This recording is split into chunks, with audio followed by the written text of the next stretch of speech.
2024 at Johannesburg Nazareth Expo Center under the theme Defend, Rebuild and Advance the Struggle for Economic Freedom. The National People's Assembly is the highest decision-making body of the EFF, convened by the democratically elected Central Command Team every 5 years. This gathering is attended by 90% of delegates from branches of the EFF. Since we released guidelines on the 30th of July 2024, out of 2,123 branches that met the requirements to convene a branch People's Assembly, branch General Assembly, a total of 1,100 branches met, elected new leadership and programs of action and delegates to the NPA. A branch that meets the requirements is a branch that has 100 paid-up members who are registered to vote in their branch and received a minimum of 10% of the votes in the 2024 national and provincial elections. Additionally, 1,023 branches are currently preparing to convene their meetings in order to meet the deadline of the 30th of October 2024. The leadership collective is satisfied that the majority of EFF members have conducted themselves with maximum discipline and in line with the guidelines, which demonstrate a sign of political maturity and the growth of the organization, with the exception of minor incidents and disputes, which were all positively resolved. We want to commend all delegates and encourage all of them to continue with maximum discipline to defend the movement, because there will be a temptation to provoke us. There will be information peddlers and spies. We must remain vigilant. Registration of all delegates will take place at the University of Johannesburg Soweto campus on the 12th of December, starting from 10 a.m. All delegates from branches, regions, and provinces will be transported to the registration venue and accommodation in various hotels around Johannesburg with daily shuttles to Nazareth Expo Center. Once registration is complete, all delegates will be allocated to the accommodation, which will be different hotels across Johannesburg. Transportation to and from the assembly venue will strictly be through the provided shuttles to avoid unnecessary traffic congestion and to prevent fatigued drivers, since some of the sessions might take longer than anticipated. The registration of all assembly workers, including staff, media, local and international guests, and security, will take place at the same venue, University of Johannesburg, Soweto, on the same date of the 12th of December 2024. We have invited embassies and they have until the 30th of October to confirm their attendance. They will also register for accreditation on the same date and at the same venue. Part of what the Assembly must do, in addition to the consideration of the constitutional amendments, reviewing the work of the currently elected leadership against the adopted program of action by the Second National People's Assembly, and adopting a new program of action for the next 5 years, is to elect new leadership as the term of the current leadership will come to an end. We will appoint an independent, reputable electoral commission, which, as stated in the guidelines, will facilitate nominations and voting for leadership. All nominations and voting for leadership will take place at the Assembly in a transparent and orderly manner, as we have done in the past. Delegates, both voting and non-voting, will have an opportunity to participate in commissions. We'll have a total of 12 commissions: a commission on organizational character and redesign, a commission on land and agrarian reform, on gender struggles, media, communication and battle of ideas, health and social development, education, Pan-Africanism and progressive internationalism, the economy and state-led industrialization, state capacity, governance, justice, peace and security, sports, arts and culture. These documents are a product of engagements guided by the EFF Founding Manifesto adopted in July 2013, intended to stimulate and encourage engagements both internal and external. We do not convene the assembly only to elect leadership, but we must come back with a clear, well-articulated and practical plan of action. While we appreciate their intended purpose, we also want to remind those outside that these are not resolutions, but merely serve to facilitate discussions. The key highlights of the discussion documents include the following. On organizational character and redesign, the organizational character and redesign perspective is an update to previous organic perspectives, with a stronger emphasis on how the organization can defend, rebuild, and advance the struggle for economic freedom. Central to this proposal is a focus on building strong, sustainable, and viable organizational structures, starting with increasing the membership requirement for a branch from 100 to 200 members with a presence in voting districts. The perspective also advances that every member must be an activist with direct influence on potential voters. Additionally, it proposes the establishment of a robust membership system that can account for each member and support of the EFF in terms of age, gender, and occupation. Furthermore, it suggests devolving an EFF region into sub-regions to better reflect the realities of South Africa's political and social landscape. Finally, the perspective proposes doing away with the student command and reorganizing it into a youth command that unifies all young people into a single structure, encompassing those in schools, universities, at work, and unemployed. On land and agrarian reform, this discussion document reaffirms the EFF's ideological foundation concerning land reform, particularly the first cardinal pillar, expropriation of land without compensation for equal redistribution and use. It explains the failure to amend the property clause in Parliament and offers a vision of state custodianship of land, proposing legislation within the current constitutional framework. The document critiques the post-1994 land restitution program as a failure, calling for its replacement with redistribution-focused program. Agrarian reform is also highlighted, reaffirming the need for small-scale agriculture to drive the country's future. On gender struggle, the on-gender struggle perspective links gender inequality with broader socio-economic oppression rooted in South Africa's patriarchal and capitalist system. The document argues that the fight for gender justice cannot be separated from racial and economic struggles, as Black women and gender non-conforming individuals face intersecting forms of oppression. It calls for legislative reforms, education against patriarchy, and initiatives to address gender-based violence while promoting women's economic participation. The document champions the creation of a non-sexist, inclusive society that rejects patriarchal norms and foster equality across all sectors of life.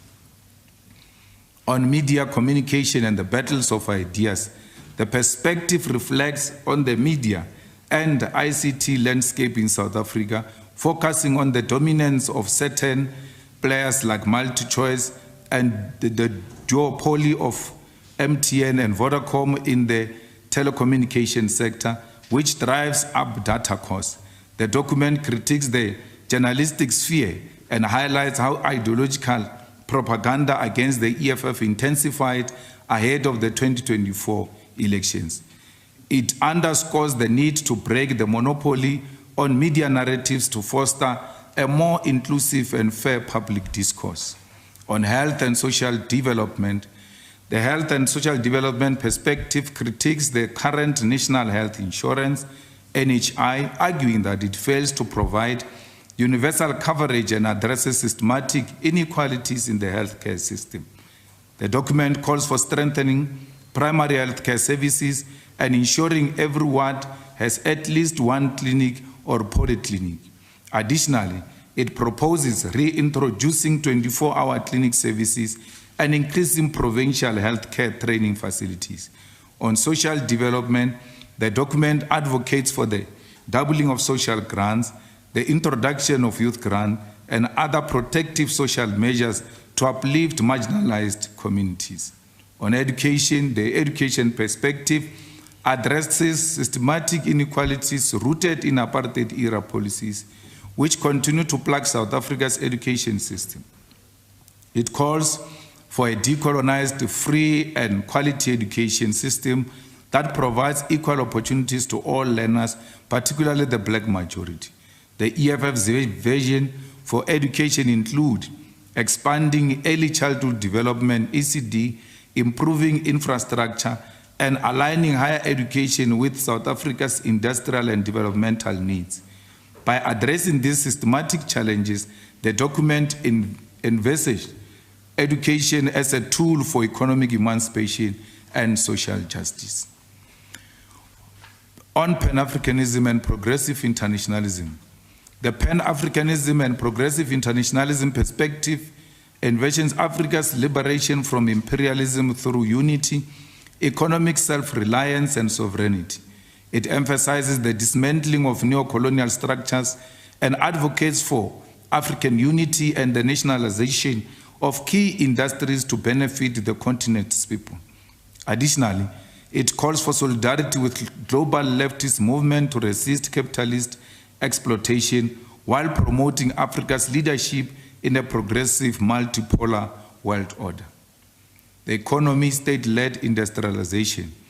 This perspective addresses the crisis of unemployment and poor economic growth with a focus on transferring the wealth to the black working class and African majority.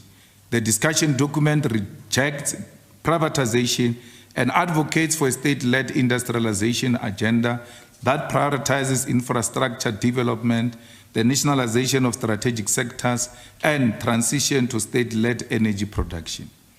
Central to this vision is the call for the nationalization of the South African Reserve Bank and finalization of the EFF private member bill before Parliament to transfer the ownership of the current central bank from the hands of few minority into the custody of the state, to ensure that monetary policy is aligned with the developmental needs of the majority and addresses the abnormality of private ownership of the central bank in the world when overwhelming majority of banks are owned by the government on behalf of the people.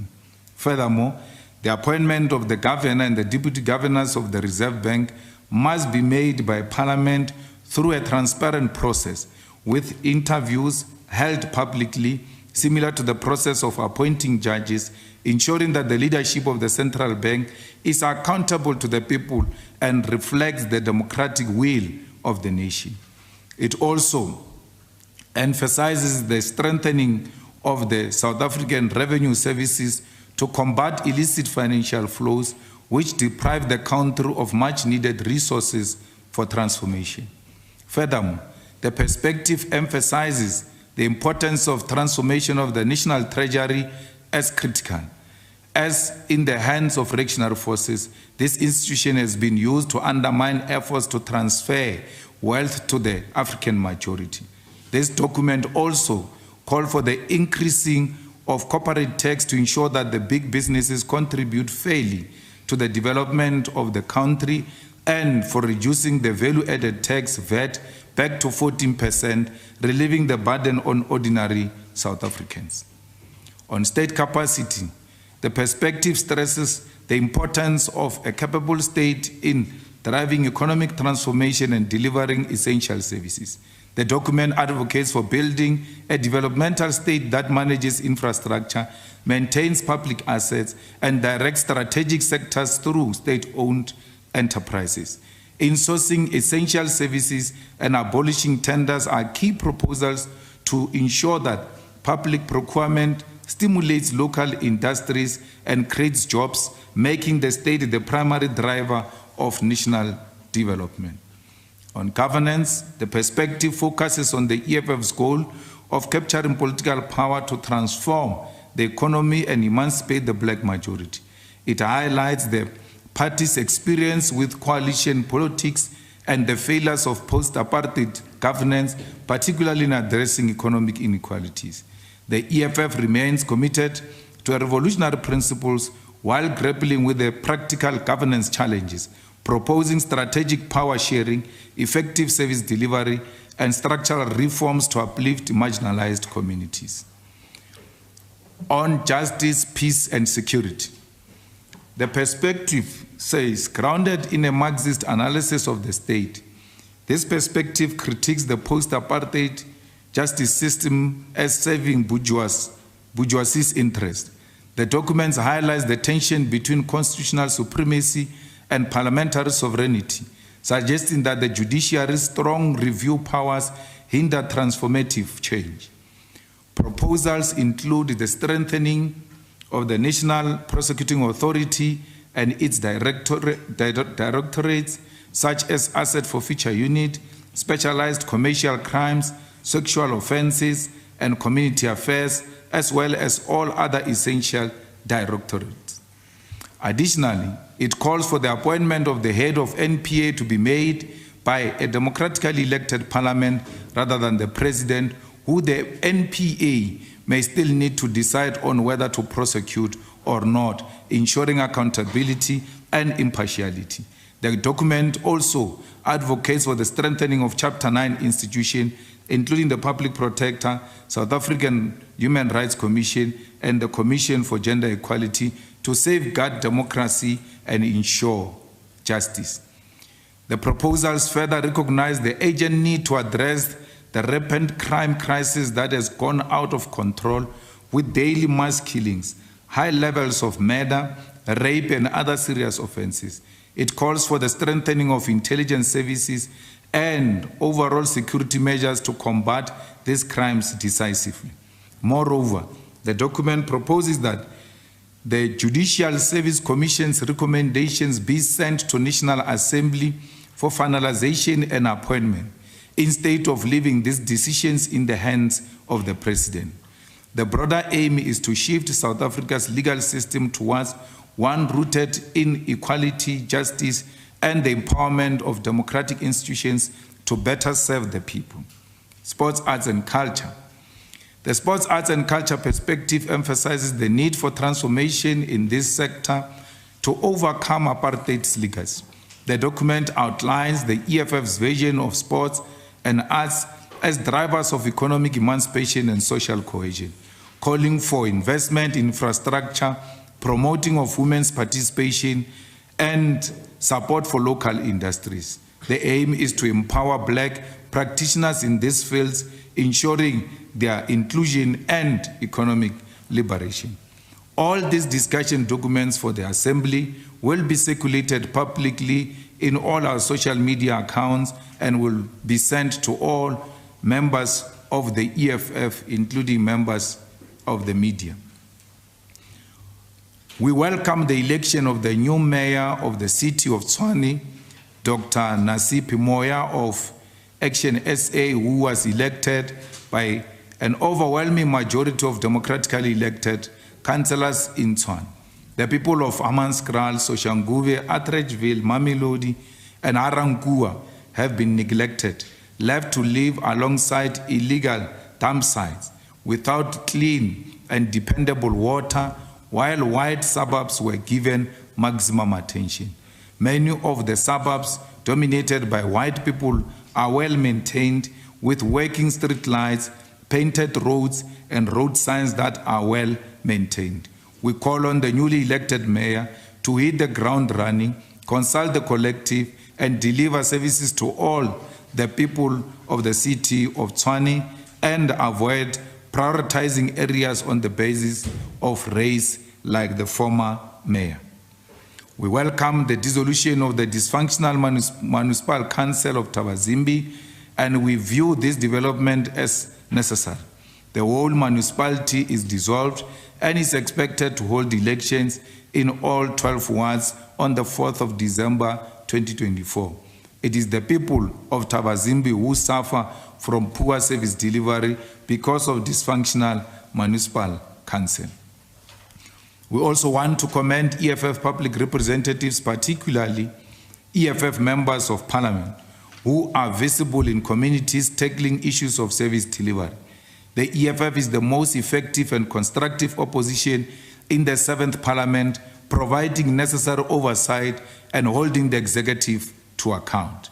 The EFF members of Parliament were the only ones visible doing oversight work during the constituency period, which began on the 23rd of September and will run until the 7th of October 2024.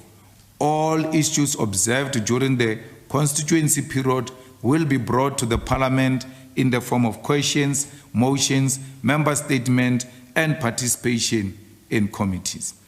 The EFF Parliamentary Caucus has been hard at work with all members diligently attending to their constitutional duty of holding the executive accountable through questions, motions, member statement, and robust engagements in portfolio committees. Since the beginning of the term of the 7th administration of the Parliament of South Africa, the EFF has been making progressive proposals in Parliament that are in the interest of ordinary South Africans and ensures that the executive is held accountable.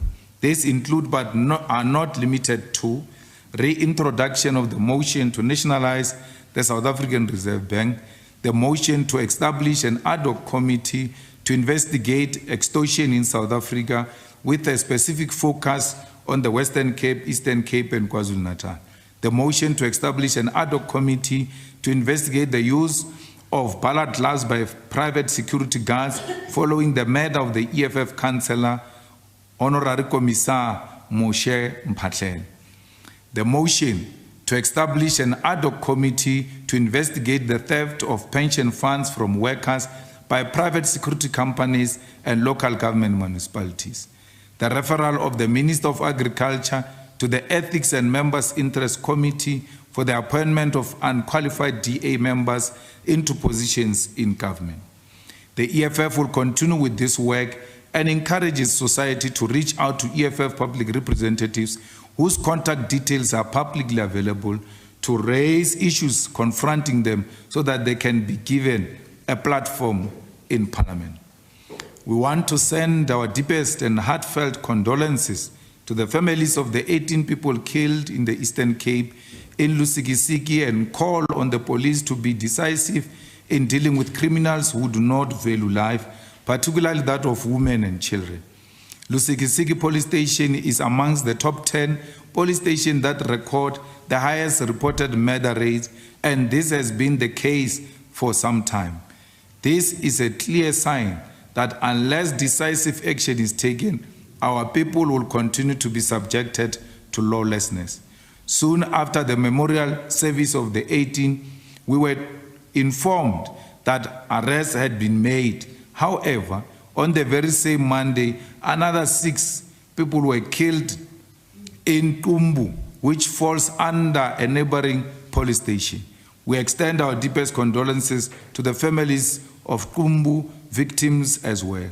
This continuous killing are indication that serious and urgent intervention is required. Law enforcement agencies must intensify efforts to bring an end to this senseless violence and restore safety and peace in our communities. We also want to send our deepest condolences and heartfelt condolences to the families in Soweto who have lost 5 children, allegedly due to food poisoning. We once again call on the authorities, including our own deployee to the city of Johannesburg as the MMC of public safety, to ensure that such things do not happen, but also that there are consequences. We expect a detailed report to be submitted to our office by the MMC of public safety in this regard. We reject the imperial forces marking the 7th of October 2023 as the day the Israeli-Palestinian war began. It was in fact yesterday, the 9th of October, that marked 1 year since the racist apartheid state of Israel embarked on a genocidal cleansing of Palestinians in Gaza, which began on the 9th of October 2023. In the past year, Israel has deployed high-graded weapons, including internationally banned phosphorus, to target civilians and destroy schools, hospitals, even century-old Palestinian heritage sites. Over 900 Palestinian family lines have been erased, with the death toll suspected to exceed 100,000, most of whom are women and children. Journalists and aid workers have also been ruthlessly targeted, while Israeli leaders openly declare their intention to obliterate Palestinian life. The complicity of the international community, particularly Western powers like the US and the UK, has been disgraceful. Despite the International Court of Justice issuing an advisory opinion to not be complacent in genocidal acts, billions in military aid have been channeled to Israel, perpetuating its war machine in what amounts to a proxy war. The EFF will continue to put pressure on South African government to cut all diplomatic ties with Israel. The EFF is engaging the Speaker of the National Assembly to ensure that the EFF motion adopted in the 6th Parliament for South Africa to cut all diplomatic ties is implemented. The EFF calls on all sectors to cancel or suspend economic relationship, trade agreements, and academic relations with Israel. We support the boycott, disinvestment, and sanctions movement. We reject the marking of 7th of October as the day the war and genocide against Palestinians began. Under the illegal occupation by Israel, Hamas legitimately resisted Israel's occupation of Palestine on that day. It was not an act of war. It is a battle for the freedom of the Palestinians. The creation of the largest open-air prison was a signal of the conditions for genocide. It has been 1 year and 76 years of occupation, apartheid, and imperial oppression. We demand an immediate ceasefire and an end to genocide.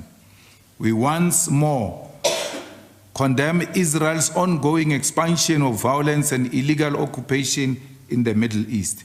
The Iranian missiles response to Israel's aggression against Lebanon, Syria, and the assassination of Hezbollah leader is a just and necessary defense.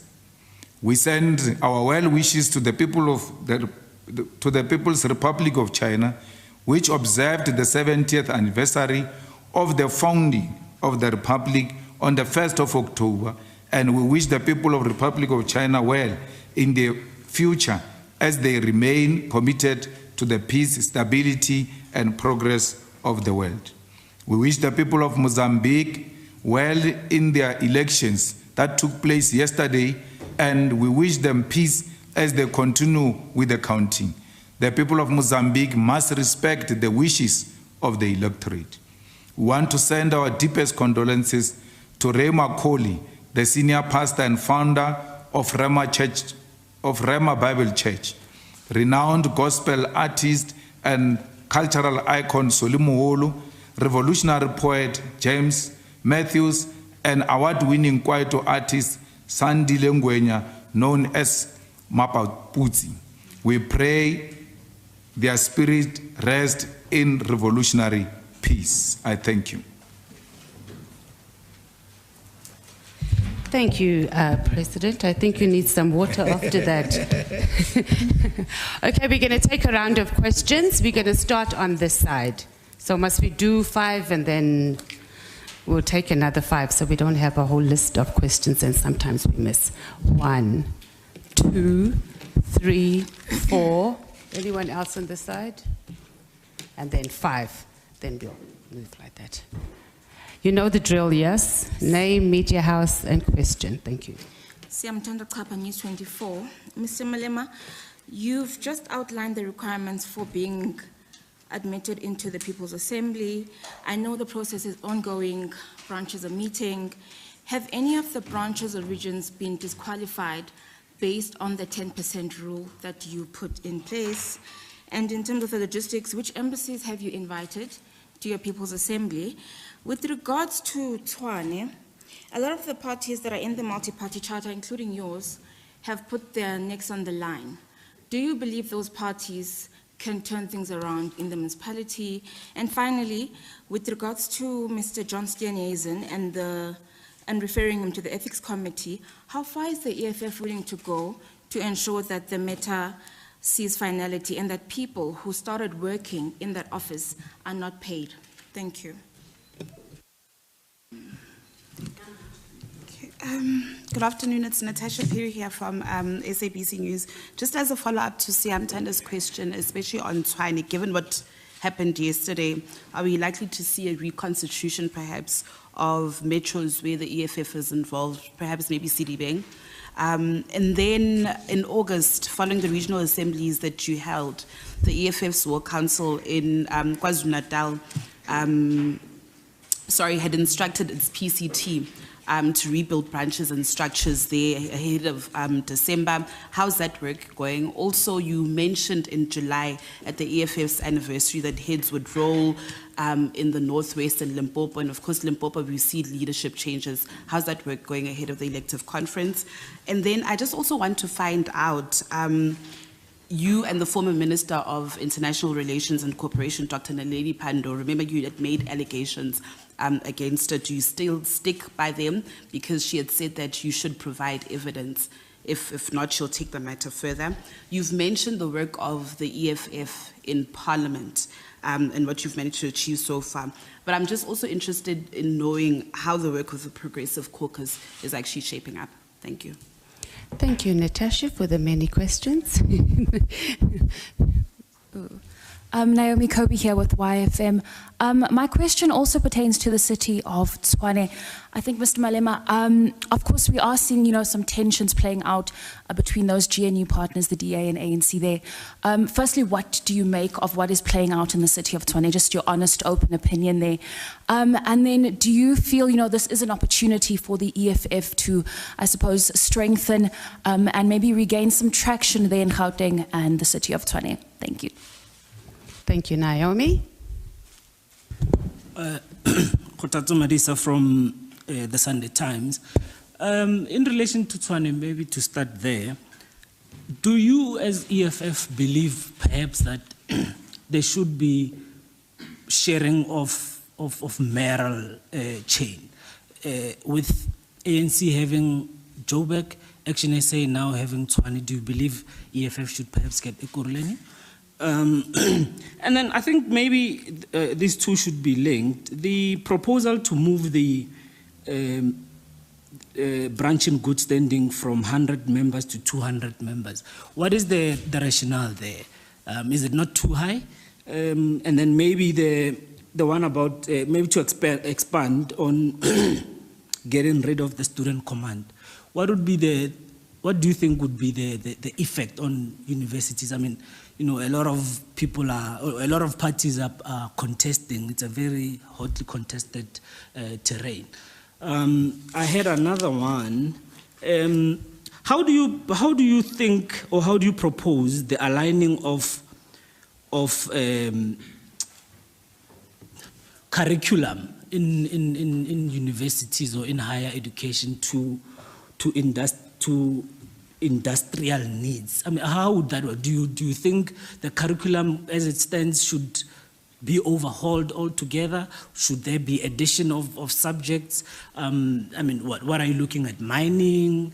And maybe just an expansion on that. Thank you. Sorry for the long questions. You're welcome. Thank you, Kokotso. Good morning, Shannon Merricks from Kasi Broadcasting Africa. All protocol observed. My first batch, I'll deal with the EFF. Maybe later I'll come back to gossip and things like that if there's more time. It's clear from the statement that is made by the EFF president that EFF has done an audit of its branches, its members, and so on. With the National People's Assembly being in a few weeks, what is the strength, the weakness, the opportunities, and the threats for EFF going to the NPA, coming from the 2024 national elections and going to the 2026 national elections, if that can be answered as one? And then the student command being dissolved for the youth league, for lack of a better word. What's the future or the time frame for the women's league as well? Last but not least, did EFF dump the Progressive Black Business Caucus in favor of the Gauteng Government of National Unity? I'll come back later. Thank you. We're not giving you any more questions. Thank you, President. Thank you very much. Of course, there are regions that are disqualified if your branches, like in KZN, we only have 14 branches that have met the requirement of 10%. Only 14, SG? Yes. Yes. So what we did, because there are so many branches that are disqualified by not meeting the requirement of 10%, we then invited branches that got 100 votes and above. Because for you to be a branch, you have to have 100 members in good standing. So why would you have 100 members in good standing and not get 100 votes if those are legitimate members? So that's but they are going to come as observers so that they come to appreciate that this thing of not working has got consequences.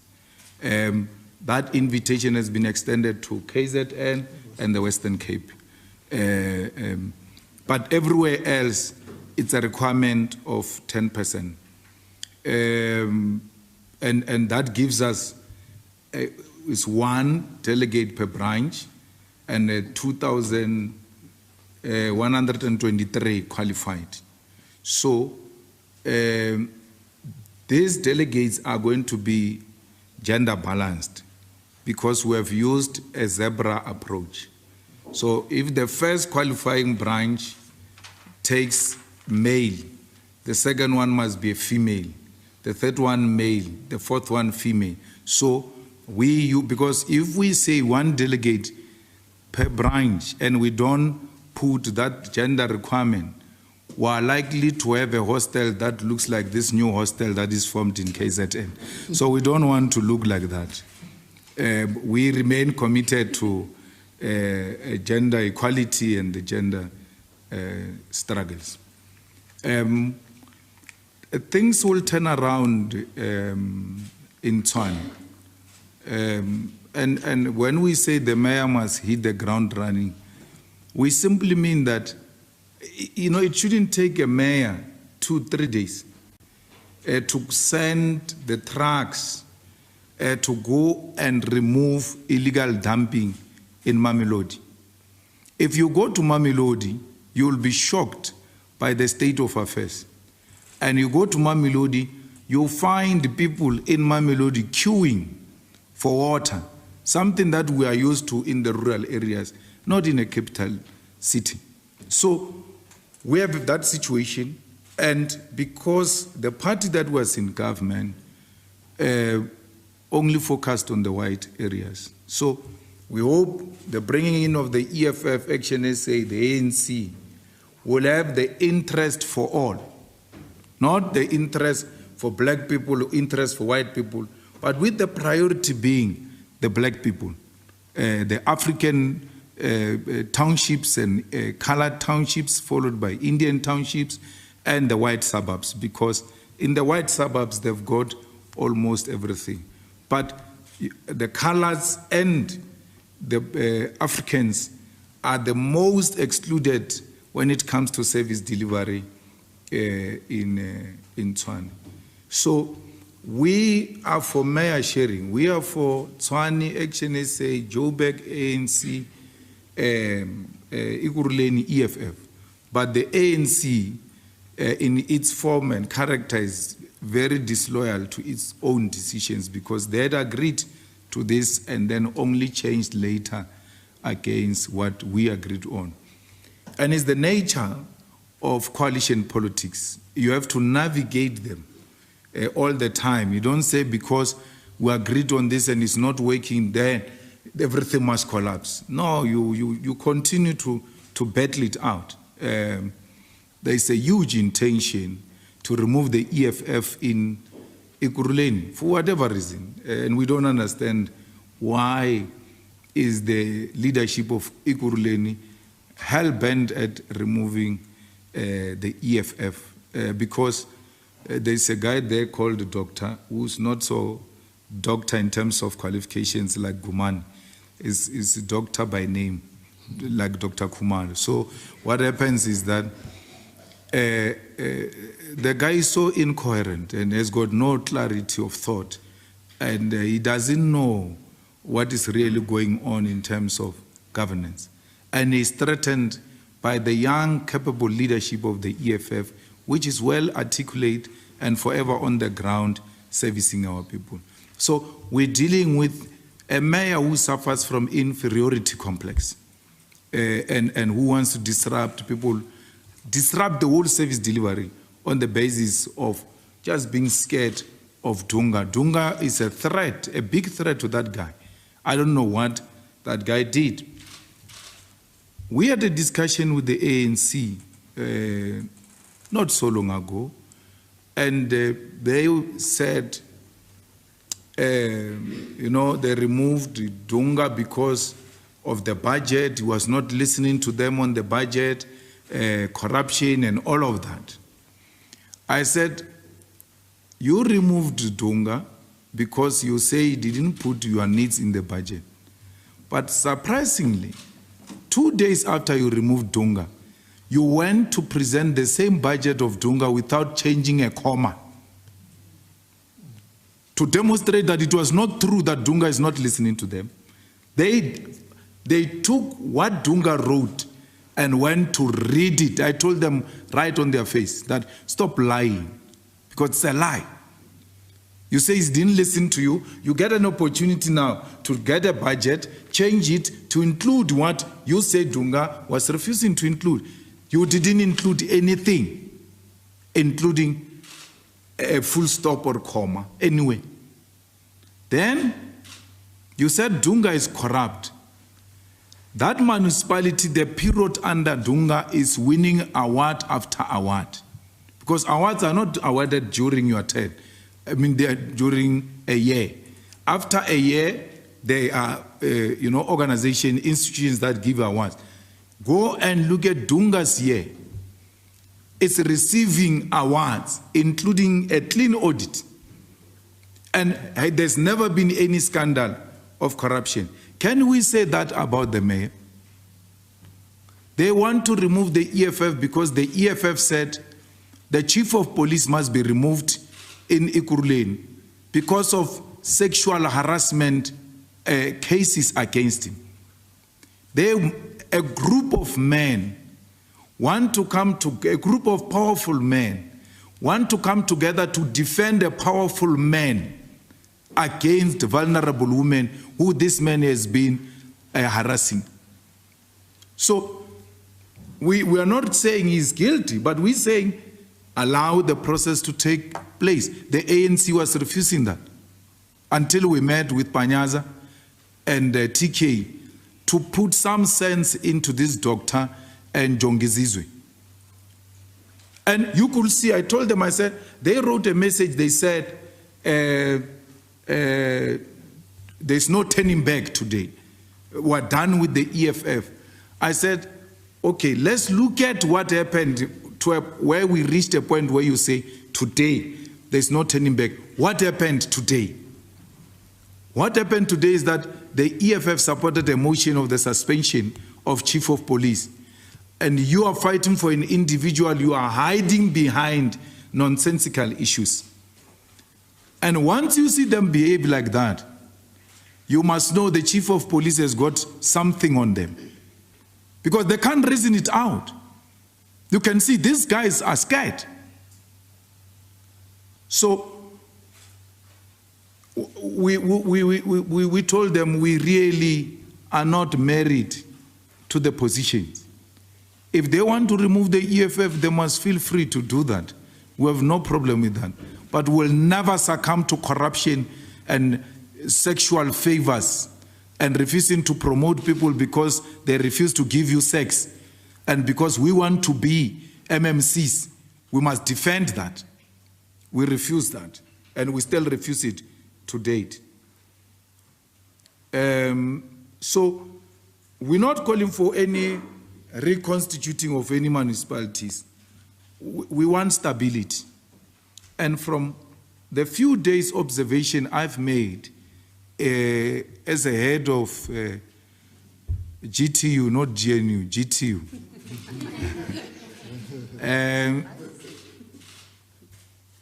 the mayor of Johannesburg, despite that he came in Chacharach with hiring people who would come from outside to be security officers,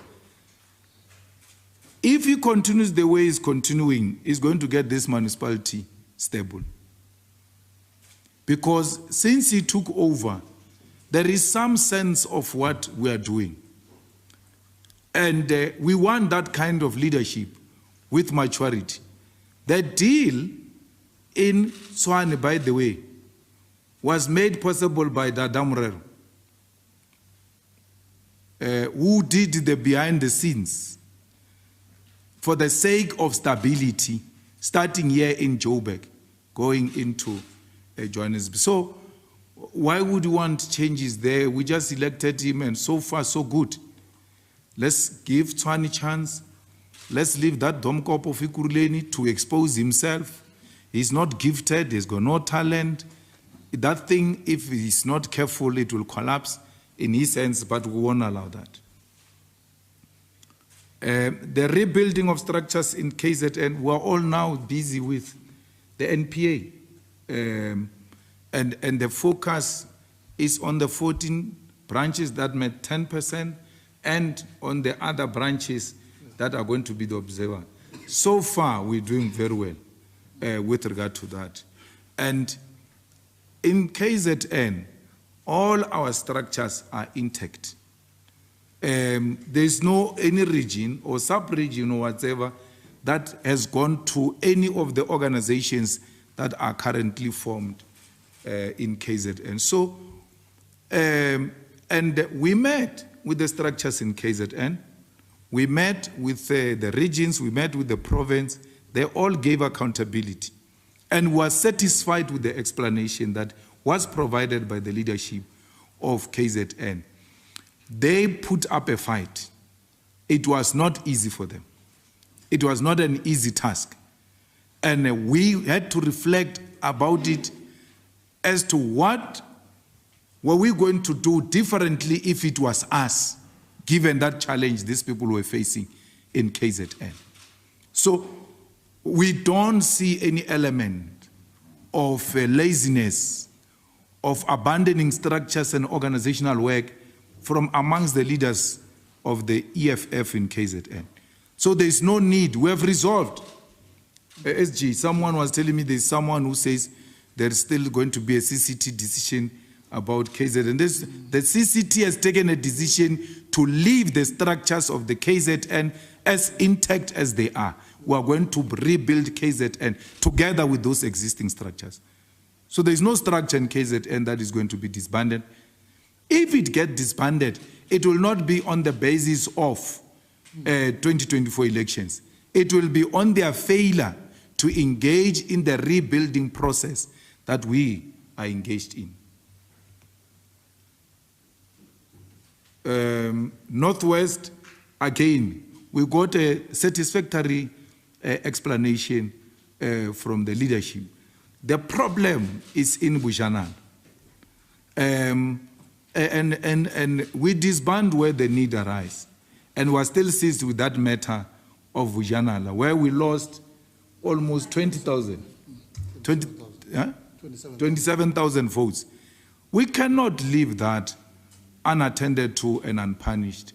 It's a matter we're seized with because Bujanala, it's a very critical region for us if we want to have an impact in Northwest. The ANC, in its articulation of 2024 elections, preparations, they had not counted Northwest in the top 3. That's how much they themselves had given up on Northwest. And then people go and play with such an opportunity, because the ANC was saying, Northwest, well, it's gone. They were saying the top three is Limpopo, Eastern Cape, Mpumalanga. And then Mpumalanga was overtaken by Northwest. So even from the opposition point of view of the ANC people and their own internal research had confirmed that Northwest cannot be counted in the top three provinces of the ANC. But to our surprise, and because of what we have explained, we got ourselves in that situation, which is, fixable. We were going to fix it. I wrote progressive question. What is the progressive?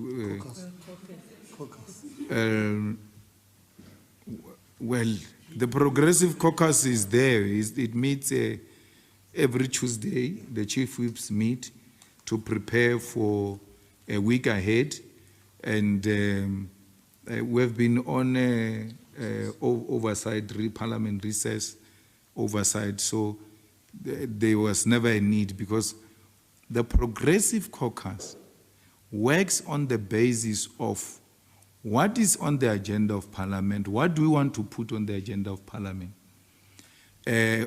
which areas are we agreeing on, and then it begins and ends there, doesn't go anywhere. You can't say, as a journalist, that 200 members are too high, because you must ask yourself, how many votes win you a VD? 200 members or votes don't win you a VD. There's no VD you can win with 200 votes. Well, if we're serious about winning an election, and we're serious about building a mass-based organization, movement, we need to demonstrate it through the membership. We're not married to all of these ideas. We're just throwing them out there for the public and for the delegates to reflect and take a decision. So tomorrow I must not come here and defend the decision to retain 100 members, and then they say, you see, it's a flip-flopper. Last week he said 200 is discussion document. We must not engage in intellectual laziness. So